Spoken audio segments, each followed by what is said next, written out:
Hello, you're listening to Milo Talks. I'm your host, Milo, traveling, living, and working full-time from my Class B van, meeting people along the way and asking them to share their stories with me. And I believe that in all these stories, we might just find a little bit more about ourselves. You ever have one of those days where you just keep meeting amazing people? I had one of those days just a couple months ago when I was outside of Leadville. That's how I met Jenny, one of the first van people I interviewed, also Kevin. And then Kevin had introduced me to this wonderful woman named Zena. And that is who I'm talking to tonight. I hope you enjoy our conversation about her trip to Alaska. It was inspiring. Hello. Hi, how are you? I'm great. How are you today? Oh, I'm doing really well. Also up in the mountains, so I got that going for me. Oh, much better weather than I have right now. Okay, so we met on a mountain, actually about 4 hours from where I am now. And at that time you had said you had gone full time for a bit, but had returned back home and you were only doing the RV life kind of part-time. Is that accurate? Yes, I got a chance to do full-time for 16 months before I had to go back to my reality. Okay. And so explain to me, what caused you to go back to reality? Is it because you had just budgeted yourself to take 16 months off? I had actually budgeted to stay out 2 years, so I would still be out, or I'd actually just be coming back. I kept the house that I had been renting outside of Los Angeles with the goal that my college-age son would get a roommate, which he didn't. So I was taking care of my expenses as well as his expenses at the same time. So the budget depleted a little faster than I had hoped, but I got a great 16 months out of that. What were you driving at the time, or what do you still have? So I have a 2018 Class C Leprechaun, 26 feet, and I tow my Crosstrack. And I've had it for a little over 2 years now. Okay. Now, that's a pretty big vehicle. Was that the largest thing you've ever driven? Well, it's my very first RV I've ever owned. I'm a newbie, even at 2 years. And after spending time with a lot of full-time RV friends and seeing their rigs, I knew what I didn't want, but which was a travel trailer or a fifth wheel. But I wanted something that I could say this was my home, with the goal that maybe those 2 years of being on the road full-time would lead into permanent full-time. Is that still your goal, to actually someday be just full-time in your rig? Yes, I would. After being on the road that full-time, my heart is definitely on the road, and I really want to achieve that. Nice. Okay, what really struck me with you is that you, on a solo adventure, went to Alaska. I did. Oh my gosh. So you'd never had an RV before, all right? So you get this nice big Class C. You're towing a vehicle. You're by yourself. And I understand why you go, but fear stops most people from doing anything amazing. Why were you not afraid to go by yourself? During the time that I had my RV prior to going to Alaska, I grew in comfort in traveling alone. I spent a lot of time with friends through that RV club I'm a member of. But there were times where I'd be on my own, and just learning how to manage everything, my confidence grew. And I've traveled before by myself, just car camping, so it wasn't out of the ordinary for me to go on a little adventure, but going to Alaska was definitely a leap. Okay. How long of a trip was it, start to finish, once you headed that direction and you actually got back? I know I was in Alaska for 47 days, but I spent 2 weeks going through um, British Columbia and the Yukon in Canada. I can't wait to go there myself. That's an amazing location, I'm told. And so then you spent 2 weeks there.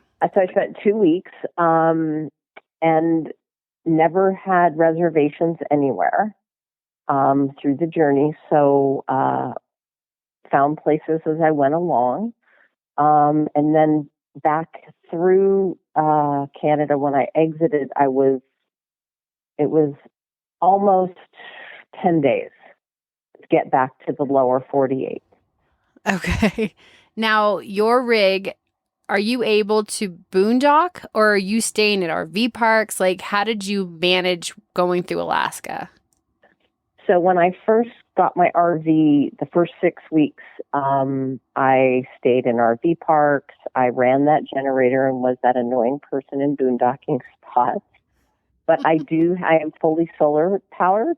So I prefer to be on open land and will only go to RV parks if maybe I've been on the road for a long time and I want washer and dryers and maybe a jacuzzi. So you did not go to Alaska with a plan. You're just like, I'm going to Alaska, and you just went.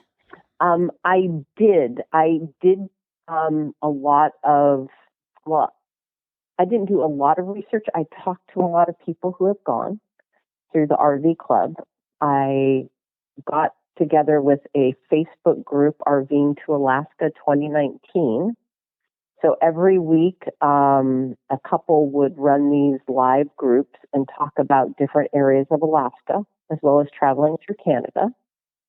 And also bought a book called The Milepost, which every mile, starting at mile 1 in Canada, going through Alaska, is mapped out. So you know exactly what to expect on that individual mile throughout your travels. Oh my goodness. I had no idea that book existed. It is an amazing book, and it also will let you know if there's like boondocking spots or there is a state or providential campground, restaurants, road conditions. It was, I would say, 95% accurate. Was there ever a moment where you thought, oh, I'm in over my head? Or you were far out? Were you afraid of not getting gas? Like, was there any fear once you were up there? I didn't have any fear. I came prepared with anything I needed, that if an emergency came up, having the solar made it so much easier when there's 18 hours of daylight, so you never have to worry about low batteries. And I love looking at maps, so I would look at a town and go, okay, I'm going to start there. So when I crossed into Alaska and got to the first town, the first destination was Valdez. And I just fell in love with Alaska immediately. And how are the people with people? I mean, people are constantly, tourism, is huge in Alaska. So how are the people who are actually living there? They are the friendliest people. They are helpful. If you were to break down on the side of the road, you would have people stop to help you. The First Nation Indians who reside in Alaska are wonderful people. I'm a very social person, so I talk to somebody at a restaurant counter if I'm having dinner or at the laundromat, and actually have made some friends that I'm still in touch with now. Those are the people that you can take them home with you in your back pocket a little bit, right? Like, you haven't really lost them. You've made these new friends and you get to keep them even after you've left an area. Oh, definitely. Those are special people. Those are special people. So how far did you go into Alaska? What was your furthest point before you turned around? I hit almost every major highway in the state. Took some side trips, even went up to the Arctic Circle, but didn't go all the way to the Arctic Ocean.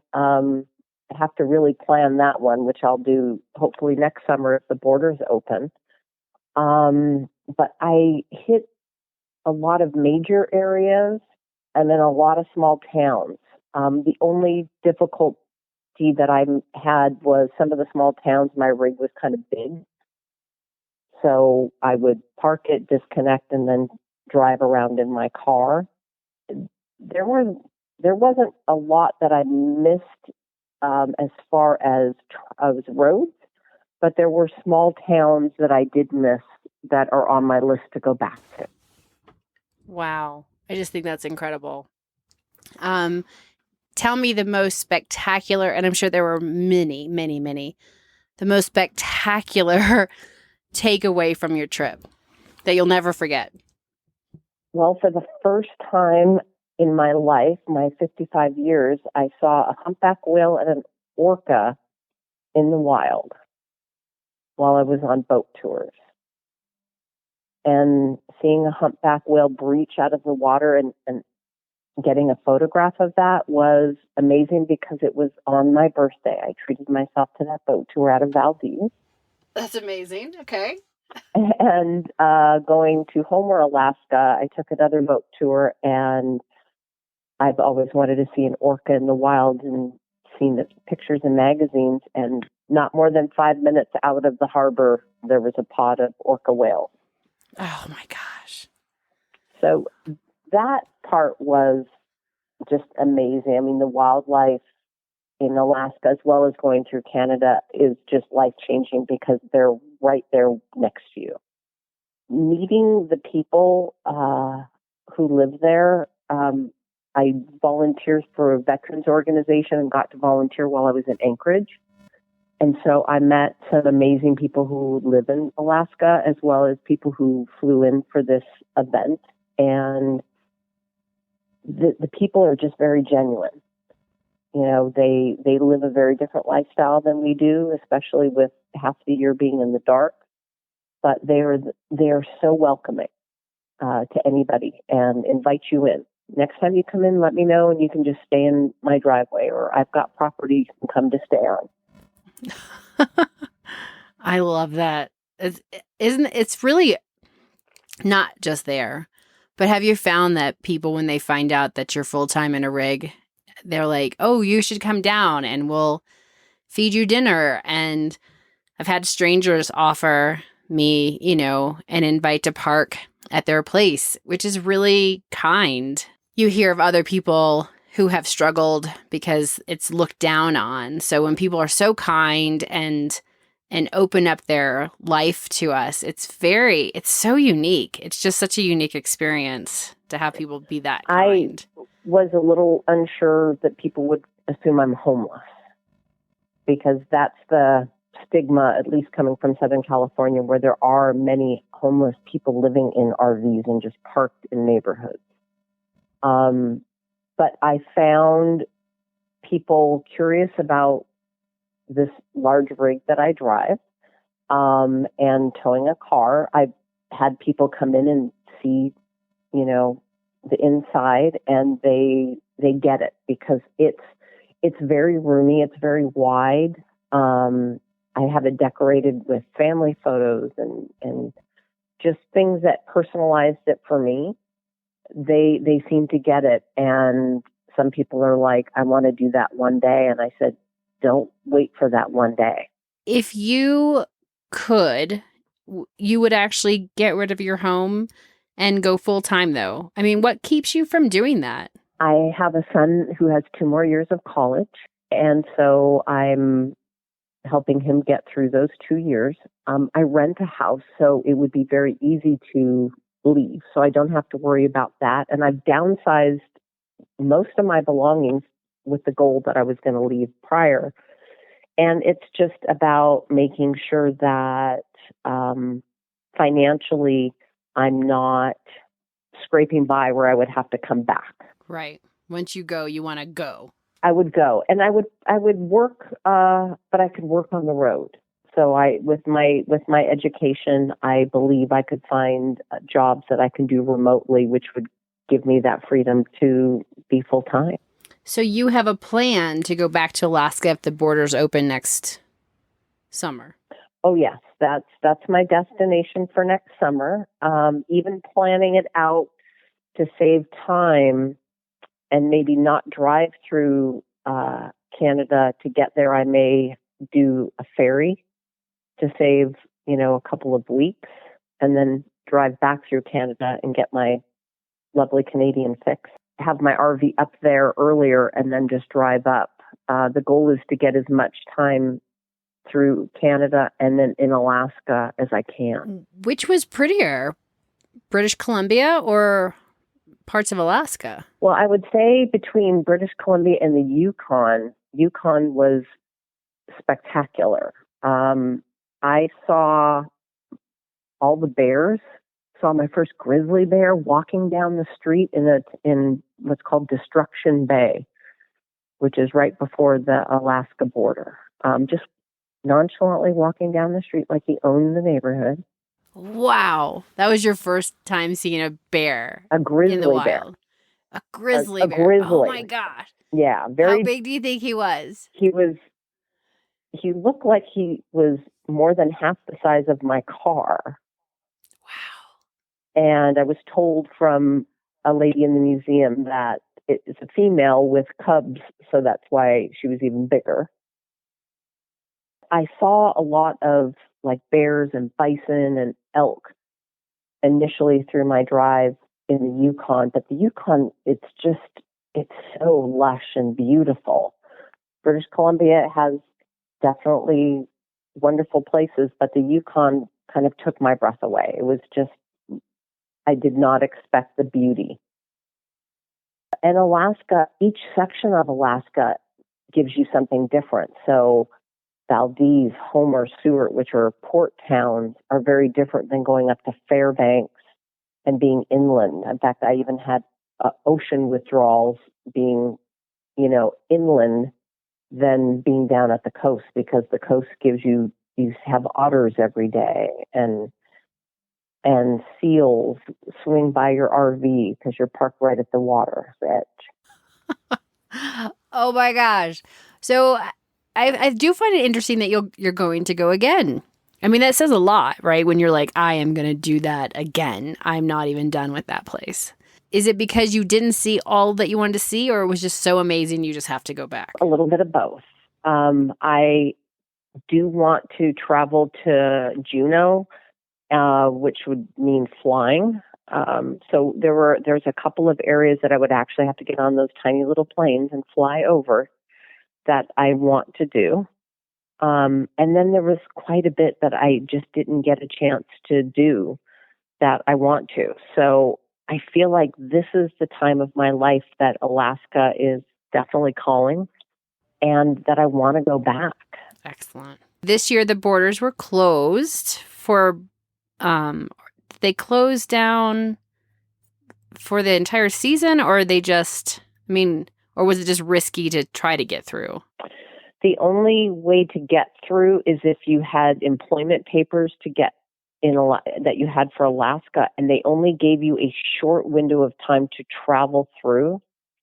So basically, you're driving, sleeping, and driving, and they only give you actually a few days to get to the border. Oh, wow. Yeah, that wouldn't have been really enjoyable at all. No, not at all, because when you're driving, you think, oh, I'm going to get from point A to point B. And then as you're driving and you discover so many different things in between, it's like, okay, that'll take me a week to get there. Tell me about the ferry road. I didn't know you could take a ferry. Ferry from where to where? So you can take your RV and car on a ferry leaving out of Washington State, or you can go into Canada and leave from Vancouver. It is very expensive. So I'll be saving for that, even though plans can totally change and I could just drive up. But it is something that you can get up there much quicker. But I didn't even consider it going for the first time. Do you know what the budget was for you? I know you're in a Class C, so your budget's going to be a little bit different than maybe someone in a size like my Class B, especially, and you're even pulling a car. when you went for your budget, how did you plan to know even how to expense for a trip like that? I knew ahead of time that gasoline would be the highest priced item, which it was. But for me, I stayed in places like 3 days, 5 days, so I wasn't driving my RV a lot. My car has great gas mileage, so I didn't worry about that. Food is Restaurant food wasn't expensive. Grocery food was expensive. And I cook. I have a kitchen, so I cooked a lot of meals, but I always treated myself to all the recommended places in the area. So for Valdez, there was a food truck called Nate's Tacos, that the best halibut tacos I've ever had in my life. You gotta love a food truck. Yeah. You gotta just love a food truck. I don't know what it is, but they're just so good. Yeah, I definitely ate my way through Alaska, and enjoyed the food, all that it had. Never got sick of fish, that's for sure. Nice. But I just made sure that had downsized already. I wasn't looking at souvenirs as being like this giant thing that I needed. I buy stickers of places that I go, and I'm making a huge frame sticker board with photos of the different towns with the neighborhood sticker. So nice. That saved a lot. Going into museums or tours, just depending on what they were, there's lots of discounts that I learned ahead of time, that you can download information or get coupon books. So there's lots of tricks to going to places and staying within a budget. So you had an idea of how much you needed to spend or save for your, I guess, almost 2 months? Yeah. I allocated so much money per month, and I went over a little bit each time, just depending on the extra activity. So going on the boat tour out of Valdez, I went in and paid cash, so they gave you a discount versus putting it on a credit card. Those were the things that I wasn't going to deny myself because of a budget. I just cut back on doing something else, like going maybe to another restaurant. Well, I definitely am inspired and have been inspired to go to Alaska. And I think what's really nice is that people like you paved the way for the rest of us, because you are exploring on your own, and the solo female kind of movement that's happening, where we're just not waiting. We're not waiting for our girlfriends. We're not waiting for a significant other. We're not taking our kids. We're just going. We're just going. And I feel like this seems to be new, or maybe I was unaware of it, but it seems to be like kind of a growing thing where we are just being empowered to just go. So I am completely inspired by your story to go. I'm already out here, but I still kind of fall in a safety net. I tend to go where I feel safe, or I'm not far from people I know. But I think, yeah, I mean, you kind of say it as far as you showed it, right? If you can do it, yeah, I can do it. Definitely. I can do it. No, definitely. And going through Canada and Alaska are probably the best places to have a big adventure. I never felt in danger. You just carry bear spray and an air horn with you when you go out of your rig. Good to know. Okay. And you're ready to do it again. Oh, absolutely. I'm got a budget already saving for it, and write down things when friends say, "Hey, what about that?" And I have a list of places that I didn't go and adventures. Maybe taking a plane up on top of a glacier. Maybe I'll do that this time. Okay. Did you do a dog sled? No, I did not. I did visit the place where the dogs were, and all I wanted to do is just play with them. Oh my gosh, of course. I don't know how. Yeah, they're just so beautiful. And so I guess the big takeaway from this is just go.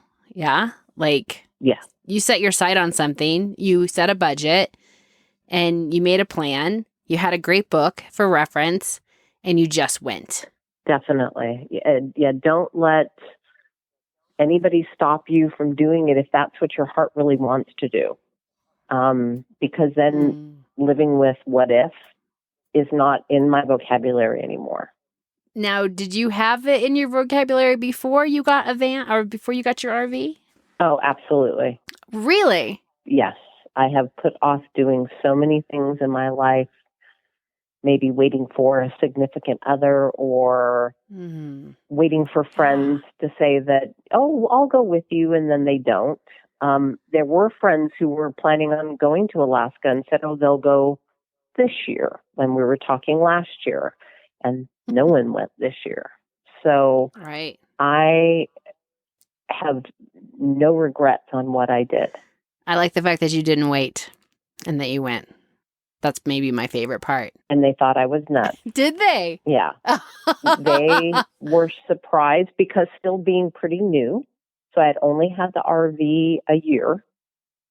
And yeah, they were really surprised. People kept in touch with me, worried to make sure I was okay. And there was never a time where I felt like I made a mistake and was going to turn around. I just hated to leave. Wow. Okay. That was the hardest part, is to actually leave. I think I cried a little bit crossing the border. You mean coming back? You cried coming back? Yes. It was, yeah, because it was like, I have 47 days of this amazing stuff. I don't want to leave. Oh my gosh. I wanted just a little bit more. Was that at the end of your 16 months? Or so you were going home after that, or you still had a little bit more exploring to do? No, that was towards the end. I had a job interview and did that over the phone, but then they had said they wanted to bring me in person. So once I got towards into British Columbia, I had to kind of speed up my trip. And then when I got home and I did the face-to-face and they offered me the job, I ended up not taking it. Kidding. After all that, you didn't take the job? After all that, I ended up not taking it. They were not into negotiating a salary. Oh, no. And so my mistake for not asking what the salary was. Okay, we learned. And now right now we're all learning from that little mistake. That's good. Negotiate before you drive your butt all the way back home. Definitely. And I took a different route through Canada than I did going up, and want to spend more time on the Cassiar Highway. That was amazing. So you just have a lot more to see. I definitely do, and definitely need to spend more time in a couple of the big towns that I didn't. And the one thing you never worry about in Alaska, if it's raining, it's still a great day. Because you're in Alaska. Exactly. Yeah, I'm going next year. Thank you so much for sharing your story with me. And I really appreciate it. It's very inspiring. You're welcome. Women like Zena are very inspirational to me. They make me want to do more, stretch my boundaries, go further, go over that next horizon. And that may surprise some of you who know me because you think I'm already doing that, when in truth is, no, not so much. I still play it kind of safe. Over the last couple of years, I've started about 7 to 9 different Facebook pages. I had 3 Instagram accounts. So in order to simplify my life, as I have with this van, I've decided to go with one landing page for everything. And that's going to be called Next Exit Milo. So my Instagram and my Facebook and my website will all be Next Exit Milo. When you go to those sites, inside there'll be Milo markers, and at the Milo markers, there'll be Milo Talks podcast, along with someday maybe even some stickers and some merchandise. But we're not quite there yet. In the meantime, as always, thank you so much for listening. I really appreciate all the feedback. If you'd like to share, feel free to email me at milotalkstostrangers@gmail.com. Until next time, thank you and take care out there. Thank you for listening. You can find me at Facebook at Milo Talks, and also you can email me at milotalkstostrangers@gmail.com.